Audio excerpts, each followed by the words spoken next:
12 को एक्जाम सकिने बित्तिकै सबसे तनाव हुने चिज भनेकै अब के पढ्ने, किनकि अब त ठ्याक्कै डिसाइड गर्नु पर्यो कुन फिल्डमा जाने भनेर। यो बिगेस्ट कन्फ्युजनको टाइम पनि यही हो, किनकि मार्केटमा यति धेरै अप्सन्सहरू छ। अनि यसमा फेरि अझ स्याड कुरा चाहिँ के भने आफ्नो पर्सनल इन्ट्रेस्ट केमा छ त्यो चिज पनि फिगर आउट भएको हुँदैन।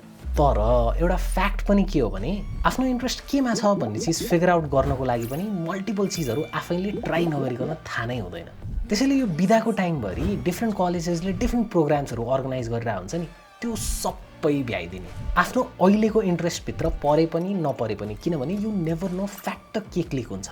3 इडियट्समा ज्ञान सबैतिर बढिरहेको छ भन्नु भन्छ नि, ठ्याक्कै त्यस्तै। र यदि इन्ट्रेस्ट चाहिँ टेक्नोलोजीको फिल्डमा छ भने सफ्टवेयरका कलेजले +2 A लेभल्स भर्खर सकेका स्टुडेन्ट्सहरूलाई टेक सेन्स 9 विक्सको फाउन्डेसनल कोर्स ल्याएको छ, जसमा कोडिङको बेसिक्स, AI प्रम्प्टिङ, टेक्नोलोजीको साइकोलोजी र इकोनोमिक्स अनि रियल वर्ल्ड प्रब्लम सल्भ गर्न टेक्नोलोजीलाई कसरी युज गर्न सकिन्छ भनेर सिकाइन्छ। यो कोर्स अनलाइन पनि छ, अफलाइन पनि छ र यो IOA सर्टिफाइड कोर्स भएको कारणले गर्दाखेरि यसको असेसमेन्ट पनि हुन्छ र असेसमेन्ट कम्प्लिट भएपछि सर्टिफिकेसन पनि पाइयो। If you want to register, link मेरो बायोमा छ, go and check it out. Exam भर्खर सकिया छ, रिल्याक्स गर्ने टाइम पनि हो, but at the same time expose yourself to whatever you can, except drugs of course. You never know what clicks.